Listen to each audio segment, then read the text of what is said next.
Assalamualaikum warahmatullahi wabarakatuh.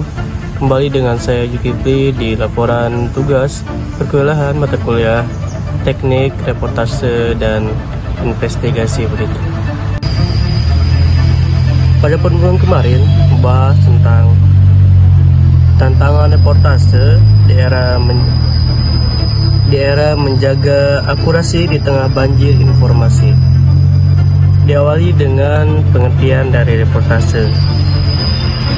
Reportase adalah suatu kegiatan jurnalistik dalam meliput langsung peristiwa atau kejadian yang terjadi di lapangan.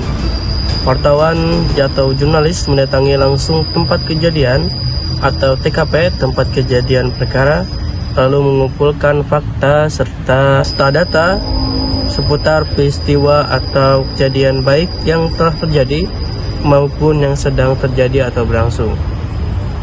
Wawancara juga harus punya keterampilan. Di antaranya itu adalah naruli berita. Naruli berita merupakan suatu keterampilan di mana wartawan dituntut untuk mampu melihat segala kemungkinan di tiap peristiwa.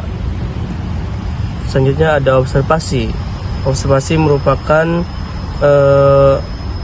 wartawan tuh harus mengamati, di mana wartawan harus mengamati lingkungan sekitar, mencakup warna, detail, perbedaan, nuansa, dan sebagainya. Selanjutnya ada keingintahuan. Sikap skeptis atau keraguan merupakan hal yang sangat penting agar wartawan bisa bertahan dalam pekerjaan. Selanjutnya ada mengenal dan menangani berita. Wartawan harus memahami ketentuan berita melalui sejarah dan filsafat surat kabar di mana dia bekerja. Terakhir ada ungkapan yang luas. Wartawan harus terbuka dan menyesuaikan diri dengan berbagai situasi, juga orang yang dijumpainya. Dalam wawancara juga ada perilaku reporter, di mana salah satu keterampilan dasar yang harus dimiliki seorang peneliti adalah kemampuan untuk merumuskan pertanyaan penelitian yang jelas dan spesifik.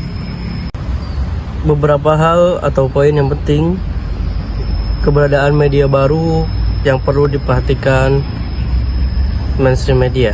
Yang pertama ada situs berita online akan membantu mainstream media untuk mengintegrasikan isi informasi mereka dengan informasi yang dibuat warga. Kedua, munculnya internet mobile akan membawa perubahan dramatik tentang bagaimana berita dibuat dan disebarkan. Ada citizen media akan menggeser otoritas penguasa informasi dari ranah institusi media ke otoritas individu atau komunitas.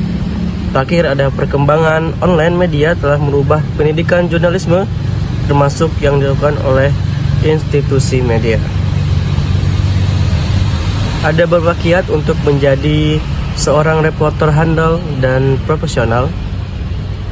Era global ini bisa dibilang memberikan pengaruh pada semua bidang kehidupan manusia, tidak terkecuali pada jurnalisme.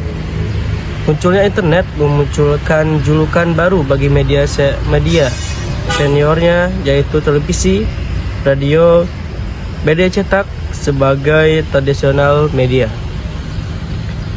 Ini berarti bertambahnya channel bagi para jurnalis untuk menyebarkan informasi kepada masyarakat, yaitu internet yang disebut sebagai the new media, kepada user untuk menjadi audiens aktif. Bahkan secara pada keadaan tertentu, audiens memiliki posisi sejajar dengan jurnalis. Pengaruh the new media terlihat dari perubahan channel informasi dari media tradisional menjadi online media. Selain itu juga munculnya konsep citizen, di mana mendapat tanggapan skeptis dan optimis dari mainstream media. Ada beberapa kiat yang bisa menjadi cara agar menjadi reporter handal dan profesional. Pertama, menunjukkan identitas diri kepada narasumber, menghormati hak privasi, tidak menyuap dan menghasilkan berita faktual dan jelas sumbernya. Rekayasa pengambilan dan pemuatan atau penyiaran gambar, foto, suara dilengkapi dengan keterangan tentang sumber dan ditampilkan secara berimbang. Menghormati pengalaman traumatik narasumber dalam pemajian gambar, foto, atau suara, tidak melaksanakan plagiat, termasuk menyatakan hasil liputan wartawan lain sebagai karya sendiri, dan penggunaan cara-cara tertentu dapat dipertimbangkan untuk peliputan berita investigasi bagi kepemilikan publik. Itulah materi yang disampaikan pada minggu lalu terkait dengan reportase dan mata kuliah investasi teknik reportase dan investigasi berita. Kami akhiri, sekian, terima kasih.